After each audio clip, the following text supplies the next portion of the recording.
नमस्कार दोस्तों। गुजरात के सूरत में रहने वाले कुछ लड़के जो कि कज़न्स थे, एक दिन रैंडमली डिसाइड करते हैं कि चलो अपने जो दादाजी है ना, उनका पुराना एक बंगलो है, वहाँ पर घूम कर आते हैं। वहाँ पर अभी कोई नहीं रहता है काफ़ी सालों से। उसके पीछे कुछ तो राज है, कुछ तो कहानी है। आज उसी चीज़ का एक्सपीरियंस करके आते हैं। वो अपने प्लान को अंजाम देने के लिए वहाँ पर पहुँचते हैं और फिर उनके साथ कुछ ऐसा होता है ना, जिसकी कहानी आज आप सुन के ऊपर से नीचे तक हिल जाएंगे। आइए जिया की ज़ुबानी फुल डिटेल में स्टार्टिंग से सब कुछ जानते हैं। ये जो घटना घटी थी ना, कज़न लोगों के साथ घटी थी और इन लोगों का नाम सबसे पहले जानना चाहिए। एक का नाम मंथन है, एक का नाम शुभम और एक का नाम माधव। ये तीनों भाई भाई ही थे और हमेशा से गुजरात के सूरत नाम के शहर में हमेशा से रहा करते थे। बचपन से वहीं पैदा हुए थे, वहीं पढ़ाई लिखाई कर रहे थे। एक ही घर में जॉइंट फैमिली में आराम से अपनी ज़िंदगी बिता रहे थे। ये लोग काफ़ी ज़्यादा अमीर घर के लड़के थे। इनके जो घर था इनका बहुत ज़्यादा काफ़ी बड़ा घर था। ये लोग कोई भी फेस्टिवल जब सेलिब्रेट करना होता था तो साथ में ही सेलिब्रेट करते थे, जिसकी वजह से इनको मज़ा भी बहुत ज़्यादा आता था। पूरे कज़न लोग, मम्मी पापा, दादा दादी सब इकट्ठे हैं, कोई भी फेस्टिवल सेलिब्रेट कर रहे हैं, बहुत मज़ा आता था। लेकिन जैसे जैसे ये तीनों बड़े होते हैं, इनको ऐसा लगने लगता है कि यार हमको ना थोड़ा क्वालिटी टाइम स्पेंड करना चाहिए, थोड़ा अलग जाना चाहिए। हर साल तो हर फेस्टिवल घर वालों के साथ ही सेलिब्रेट करते हैं, थोड़ा घर वालों से अलग होके कहीं अलग जगह सेलिब्रेट करें तो कितना ज़्यादा मज़ा आएगा ना। उसमें से मंथन बोलता है, हाँ यार मज़ा तो आएगा। ये जो दिवाली आने वाली है ना, ये दिवाली अपन अलग सेलिब्रेट करते हैं, अलग वे से, अपने वे से। जैसे हम लड़के हैं, नौजवान हैं, हम यंग हैं, उस तरीके से हम सेलिब्रेट करते हैं। क्या हर साल वैसे ही घर वालों के साथ बैठो, पूजा पाठ करो, वैसे ही घर पे थोड़ा सा मिठाई खाओ, पटाखे जलाओ, सो जाओ? ऐसा नहीं, कुछ अलग करते हैं। मंथन ऐसा बोलता है माधव और शुभम को। ये लोग भी बोलते हैं दोनों, हाँ भाई तू सही तो बोल रहा है, लेकिन कहाँ जाए यार? घर वाले दिवाली वाले दिन तू श्योर है जो निकलने भी देंगे अपन को घर से बाहर? बोलता है मंथन, निकलने तो नहीं देंगे, कुछ ना कुछ तो बहाना बनाना पड़ेगा या कुछ एक आइडिया निकालना पड़ेगा कि उनको पता ना चले। बोलते हाँ यार, अब कुछ दिनों में दिवाली आने ही वाली है, पूरे घर की सफाई वफाई कर रहे हैं, करवा रहे हैं, जो भी करवाना है लोगों से चीज़ें। और ये लोग अब पूरे घर वाले रेडी थे दिवाली सेलिब्रेट करने के लिए। दूसरे दिन ही दिवाली आने वाली थी। दूसरे दिन से पहले छोटी दिवाली रहती है, एक दिन पहले। तो जो भी शॉपिंग करनी है छोटी दिवाली दिन, जो भी चीज़ें करनी, डेकोरेशन करवाना है, वो सब कुछ करवा रहे हैं। उसके बाद बड़ी दिवाली दूसरे दिन आ जाती है, मेन दिवाली। मेन दिवाली के दिन अपने घर में दिए हुए सब लगाते हैं और पूजा पाठ करते हैं, घर वालों के साथ मिठाइयाँ खाते हैं, आस पड़ोस के लोग जो आते हैं इनके घर में उनके साथ सेलिब्रेट करते हैं। और अब तीनों इंतज़ार करने लगते हैं कि जल्दी जल्दी दिवाली मना के घर वाले सो जाएं। ये लोग कहीं ऐसी जगह जाने वाले थे जिसके बारे में घर वालों को बिल्कुल भी आइडिया नहीं था। उनको भनक तक नहीं थी कि ये इस जगह पे जा सकते हैं। ये तीनों वेट करने लगते हैं कि घर वाले सो जाएं और फाइनली रात के 12 बजे करीब तक घर वाले सो ही जाते हैं। दिवाली वाले दिन था, ज़्यादा लोग आ रहे हैं, सेलिब्रेशन हो रहा है तो लेट हो ज़्यादा सोते। 12 बजे तक पूरे घर वाले लगभग सो गए। मंथन, माधव और शुभम एक ही कमरे में सोया करते थे, भाई भाई थे एकदम। तो ये लोग अब डिसाइड करते हैं कि अपनी कार निकालते हैं, अपनी कार निकाल के कार की चाबी लेके निकल जाते हैं। मंथन से पूछते हैं माधव और शुभम कि कौन सी जगह जा रहे हैं, बता यार, कोई रिजॉर्ट बुक किया है, कहीं अलग जगह जा रहे हैं? मंथन बोलता है, तुम लोग सोच क्यों रहे हो इतना? सोचो मत, बस चलो, मैं तुम लोग को एक बहुत ही अलग जगह लेके चलूँगा, तुम लोग को मज़ा आ जाएगा, तुम लोगों को बहुत खुशी होगी। बचपन से तुम लोग उस जगह पर जाना चाहते थे। लोग बोलते कौन सी जगह है यार, हमको याद नहीं आ रहा है। मंथन बोलता है चलो तो सही तुम लोग। ये चाबी वाबी लेते हैं, अपने घर के बाहर अपने कार में बैठते हैं और मंथन ही ड्राइव कर रहा है, शुभम और ये माधव बैठे हुए हैं। ये लोग कार चलाते चलाते मंथन काफ़ी आगे निकल जाता है, काफ़ी आगे, लगभग सूरत ख़त्म होने वाले एरिया तक ये लोग पहुंच जाते हैं। अब माधव बोलता है कि यार मंथन भाई तू क्या कर रहा है, कौन से एरिया में, किधर गली कोचे में लेके जा रहा है यार, जंगली इलाके में क्यों लेके जा रहा है? और ये एकदम आउटर इलाका हो गया, अपने सूरत मेन से तो बिल्कुल बाहर आ गए अपन, कहाँ लेके जा रहा है? मंथन बोलता है और 2 मिनट रुकना, पहुँचने ही वाले हैं। ये कार ड्राइव करते करते एक गली वाले एरिया में लेके जाता है और कार रोकता है एक बहुत ही ज्यादा पुराने बंगलों के बाहर। माधव और शुभम बोलते हैं, एक सेकेंड, ये बंगलो देखा देखा क्यों लग रहा है थोड़ा थोड़ा। मंथन बोलता है, देखा देखा तो लगेगा ना, क्योंकि बचपन में देखे हैं अपन ने। तो शुभम बोलते हैं, बचपन में देखे हैं यार, कहीं ये वही बंगलो तो नहीं है जो अपने दादाजी जिस बंगलों के बारे में बताते हैं और अपन को बचपन में एक बार गाड़ी से जा रहे थे तो दिखाए थे इधर। मंथन बोलता है, बिल्कुल सही समझा, ये अपने ही पूर्वजों का बंगलो है जो हमारे दादा, हमारे खानदान वाले लोग हमसे छुपा के रखे हैं। पता नहीं क्यों नहीं चाहते कि हम यहाँ पर आए। तभी माधव बोलता है, मुझे शायद पता है क्यों नहीं चाहते हैं। मंथन और शुभम बोलते हैं, क्यों क्यों नहीं चाहते हैं, क्या पता है तुझे, बता। तो बोलता है अपना ये माधव की, यार ये जो बंगलो है ना, दादाजी बचपन में मुझे बताए थे कि ये नॉर्मल नहीं है, ये शायद भूतिया है। यहाँ पर कुछ बहुत ही अजीबोगरीब क्रीपी घटनाएं घटती है, जिसकी वजह से दादाजी ने बहुत साल पहले इस बंगले को टाटा बाय बाय बोल दिए थे और कभी यहाँ पर आए भी नहीं और हमको भी कभी आने नहीं दिया। इनफैक्ट अपने पापा तक को नहीं आने दिया यहाँ पर कभी। तो बोलता है मंथन कि कुछ भी बात कर रहा है यार, हो सकता है दादाजी नहीं चाहते होंगे कि इस बंगलों में रहे, क्योंकि दिख रहा कितना पुराना हो गया है, कबाड़ा सा दिख रहा है बाहर से, इसीलिए मना करते होंगे। भूतिया कैसे हो सकता है यार, भूतिया हो तो दादाजी हमको भी तो बताए होते ना।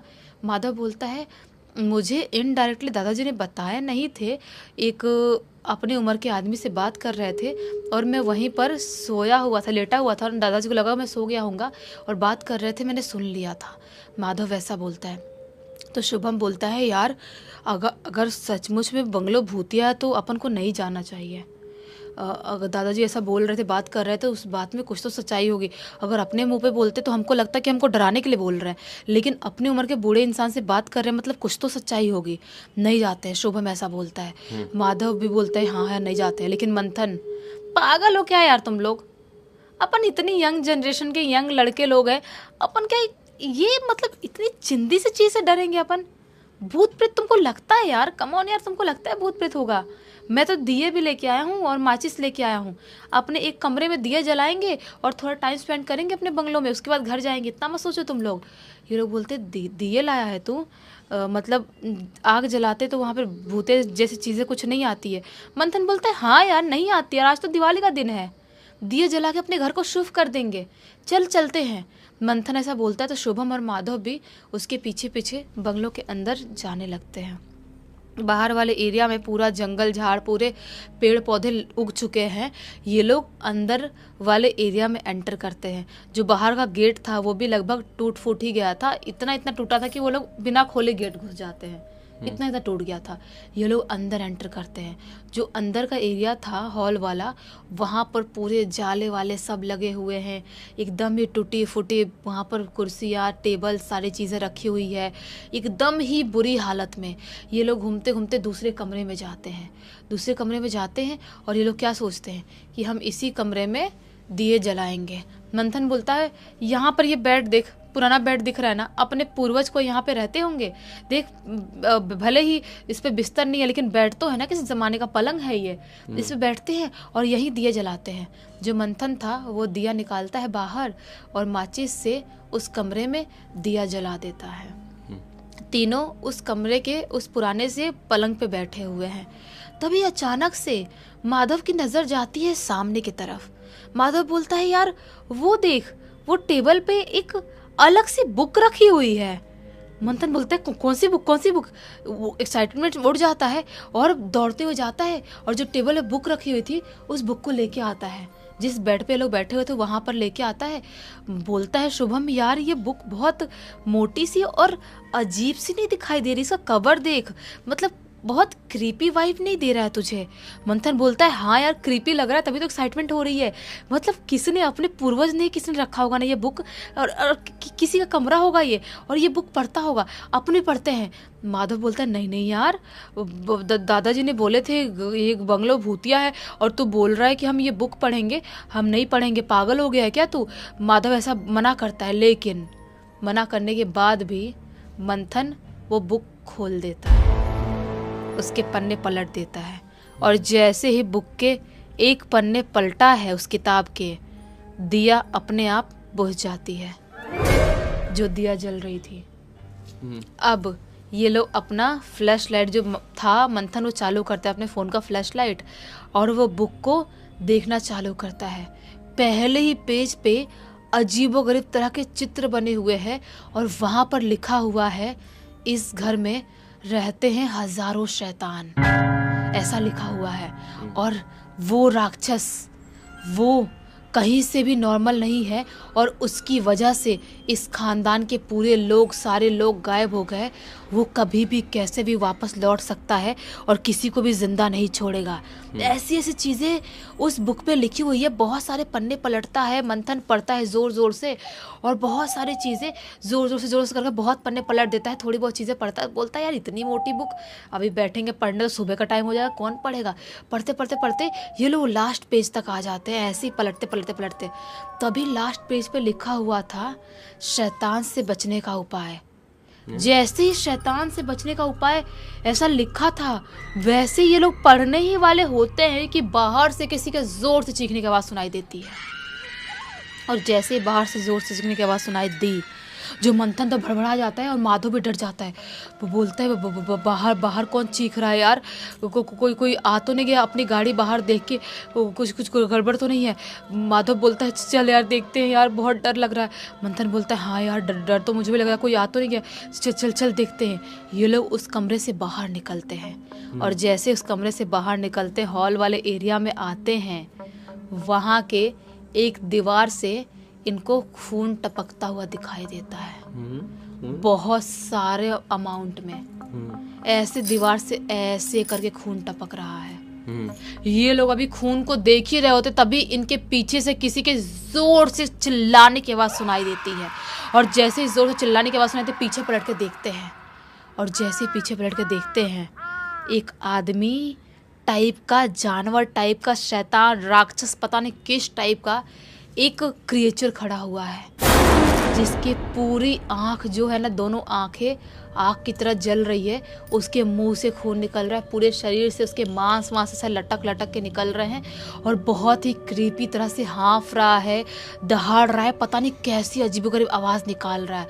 जैसे ही उसको ये लोग देखते हैं ज़ोर से चीखते हैं तीनों एक साथ और चीख के वहाँ से भागने की कोशिश करते हैं। जैसे ही भागने के लिए गेट की तरफ जाते हैं वैसे ही धड़ाम से गेट अपने आप लग जाता है और एक ठंडी सी हवा का झोंका इनके शरीर को छूता है और जैसे ठंडी हवा का झोंका इनके शरीर को छूता है एक अजीब सी दुर्गंध, इतनी गंदी बदबू उस पूरे जगह पर एरिया में फैल जाती है मानो इनके नाक सड़ जाए। ऐसी दुर्गंध फैल जाती है। ये बाहर निकलने की कोशिश कर रहे हैं। वो जो शैतान है, जो राक्षस है, वो अजीब सा घुर्रा रहा है। ये जो मंथन था बोलता है भाई भागो भागो मेरे पीछे। वो भागता है और सीधा जिस रूम में ये लोग बैठे हुए दिया जलाए थे उस रूम के अंदर जाता है और दरवाज़ा बंद कर लेता है। माधव, मंथन और शुभम उस कमरे के अंदर है। मंथन बोलता है जल्दी से वो बुक निकालो, उसके पीछे का पन्ना पढ़ो, जल्दी से पढ़ो। जो माधव था पीछे का पन्ना पढ़ता है और वो जैसे जैसे पन्ना का जो लिखा हुआ था, जो मंत्र लिखे हुए थे, वो जैसे जैसे मंत्र पढ़ता है ना वैसे वैसे बाहर से जोर जोर से चीखने की, चिल्लाने, किसी के तड़पने की ऐसी ऐसी आवाज़ सुनाई देने लगती है। ये बहुत ज़ोर से घबरा रहे हैं लेकिन मंत्र पढ़ना नहीं छोड़ रहा है। पूरे एक पेज का मंत्र लोग पढ़ते हैं और बाहर से ज़ोर ज़ोर से चीखने चिल्लाने की आवाज़ सुनाई दे रही है। पूरा मंत्र पढ़ डाले। जैसे इनका मंत्र ख़त्म होता है वैसे इनका जो दरवाज़ा था जिस रूम में थे वो धड़ाम से टूटता है, टूट जाता है। दरवाज़ा टूट के गिर जाता है। अंदर एक ठंडी सी हवा का झोंका एंटर करता है और अजीब सा सन्नाटा फैल जाता है वहाँ पे। ये तीनों बाहर भागते हुए आते हैं कि अब हम बाहर निकलते हैं, हमारा शायद हम नहीं बच पाएंगे, वो शैतान हमको मार डालेगा। मंत्र पढ़ रहे थे और दरवाज़ा टूट गया। जैसे ही बाहर निकलते हॉल वाले एरिया में वो शैतान वहाँ पर नहीं खड़ा था। पता नहीं कहाँ गया था कहाँ नहीं। पूरे फर्श पर, पूरे दीवार पे, हर जगह खून ही खून फैला हुआ है। किसका? पता नहीं किसका। ये वहाँ से सीधा भागते हैं, बंगलों से बाहर निकलते हैं, अपने कार में बैठते हैं और कार से बैठ के कार स्टार्ट करता है मंथन और भागना चालू करते हैं वहाँ से। लेकिन इतना आसान था चीखने की, चिल्लाने की अजीबो आवाज़ें सुनाई दे रही है। इनके कार के ऊपर कोई ज़ोर ज़ोर से कूद रहा है, ऐसी आवाज़ें सुनाई दे रही है। बहुत फास्ट ड्राइव कर रहा है मंथन, आर पार वाला सिचुएशन चल रहा है, या तो मर जाएंगे या तो बच जाएंगे। ये लोग कार को भगाते भगाते भगाते अपने घर के बाहर आते हैं, और भड़बड़ाते भड़बड़ाते कार घर के बाहर लगाते हैं और दरवाज़ा खोल के अपने घर में एंटर करते हैं। जैसे ही दरवाज़ा खोलते हैं, दरवाजे के सामने दादाजी खड़े थे। अरे दादाजी चिल्लाते हुए बोलते हैं, तुम तीनों कहाँ गए थे और इतनी रात में घबराते हुए कहाँ से आ रहे हो? जो माधव था वो जोर जोर से रोने लगता है और दादाजी के पास चला जाता है। दादाजी को पकड़ के जोर से रोने लगता है, बोलते हैं दादाजी हमें बचा लीजिए, हमें वो शैतान नहीं छोड़ेगा, बहुत ज़्यादा खौफनाक दिखाई दे रहा था, दादाजी हमको बचा लो। दादाजी बोलते कौन सा शैतान? तो बोलता है माधव, दादाजी वो बंगलो वाला जो अपना पुराना बंगलो है। दादाजी बोलते क्या बात कर रहे हो तुम लोग? दादाजी अजीब से लड़खड़ा जाते हैं। मंथन बोलते हैं, दादाजी प्लीज़ हमको माफ़ कर दीजिए, मेरी ही गलती है, मैं ही इन लोगों को लेके गया था, मुझे पीट लीजिए भले ही, लेकिन हमें बचा लीजिए, वो शैतान शायद हमारे पीछे आ गया है।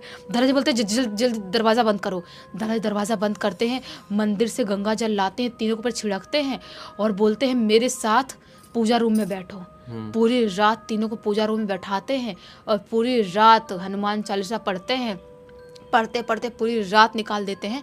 सुबह का टाइम होता है, बोलते हैं गंगा जल डालो, पानी में नहाओ, तीनों के तीनों नहाते हैं। दादाजी बोलते हैं तुम्हारी हिम्मत कैसे हुई वहाँ पर जाने की? हमारा इतना बड़ा बंगलो, इतना ज़मीन है, क्या हमको लालच नहीं थी कभी उस चीज़ की? लेकिन हम वहाँ पर इसलिए कभी नहीं गए क्योंकि हमारे पूरे ख़ानदान को खा गया है वो घर, वो बंगलो। बोलते हैं खानदान को? दादाजी लेकिन आप तो उसी खानदान के हैं ना। दादाजी बोलते हैं वो मेरी किस्मत अच्छी थी जो मैं बुआ के घर गया हुआ था और अचानक से बुआ के घर खबर आती है कि जो मेरे माता पिता, जो मेरे भाई बहन सब लोग हैं वो अचानक से कहीं गायब हो गए, या कुछ एक घर से चीखने की आवाज़ सुनाई दी और पड़ोस वड़ोस वाले लोग गए घर में तो गायब हो गए थे और उसके बाद कभी नहीं मिले। और बहुत सारे लोगों का मानना ये है कि पंडित जी को दिखाई जब सब कुछ किए कि उस बंगलों में, उस घर में किसी शैतान का कब्जा हो गया था जिसकी वजह से सारे के सारे लोग गायब हो गए, या तो उनके साथ कुछ हो गया। और जो मेरी बुआ थी, दादाजी बोलते हैं मेरी बुआ, हमें कभी जाने नहीं दिया उस बंगलों में और अपने पास ही बुआ जी ने रखी और अपने पास ही रख के मेरा शादी ब्याह सब करवाई। और उसके बाद मैं अपनी ज़िंदगी में जो भी करा हूँ खुद के दम पे करा हूँ। उस बंगलों में कभी जाने की हिम्मत नहीं कर पाया। तुम लोगों को भी इसीलिए कभी वहाँ पर जाने के बारे में बताया नहीं, तुम्हारे पापा तक को नहीं बताया मैंने, और तुम लोग वहाँ चले गए। बेटे ऐसे नहीं चलेगा। वो लेके जाते हैं मंदिर में, हनुमान जी के पूजा पाठ कराते हैं और उसके बाद जाके इन लोगों की ज़िंदगी नॉर्मल होती है। लेकिन अभी भी ये तीनों उस रात को कहीं से भी भूल नहीं पाए हैं कि कैसे हमने एक खौफनाक शैतान को फेस किए थे। शायद उस रात हम मर सकते थे, लेकिन ऊपर वाले कृपा से, भगवान की कृपा से हमारे अच्छे कर्म थे जो हम जिंदा बच गए। चलो जैसा भी हुआ अच्छा ही हुआ, आखिरकार इन तीनों की जान जो बच गई। इस पूरी घटना की जानकारी किसके थ्रू मिली है? इस पूरी घटना की जानकारी इनका एक कॉमन फ्रेंड है रियान, उसने लिख के भेजा। चलो इसी एक नोट के साथ अब इस कहानी का अंत कर देते हैं। अब तक इस वीडियो को देख लिए थे तो लाइक ज़रूर कर देना, चैनल को सब्सक्राइब करके बेल आइकन दबा के ऑल के ऑप्शन में क्लिक करना, क्योंकि इसी तरह के हैरान कर देने वाले खौफनाक वीडियोस डेली आप लोग के सामने लेके आते रहते हैं। इंस्टाग्राम की लिंक इस वीडियो के डिस्क्रिप्शन बॉक्स में जाए, क्लिक करके डायरेक्टली वहाँ पर पहुँच जाना। और इसी तरह की कोई भी कहानी, टॉपिक या जानकारी आप लोगों के पास भी है तो लिख भेजना। हो सकता है हमारा अगला वीडियो कल आपके हिसाब से ही बन रहा हो। तो चलिए कल फिर से मिलते हैं, तब तक के लिए बहुत बहुत धन्यवाद। आपका दिन शुभ हो।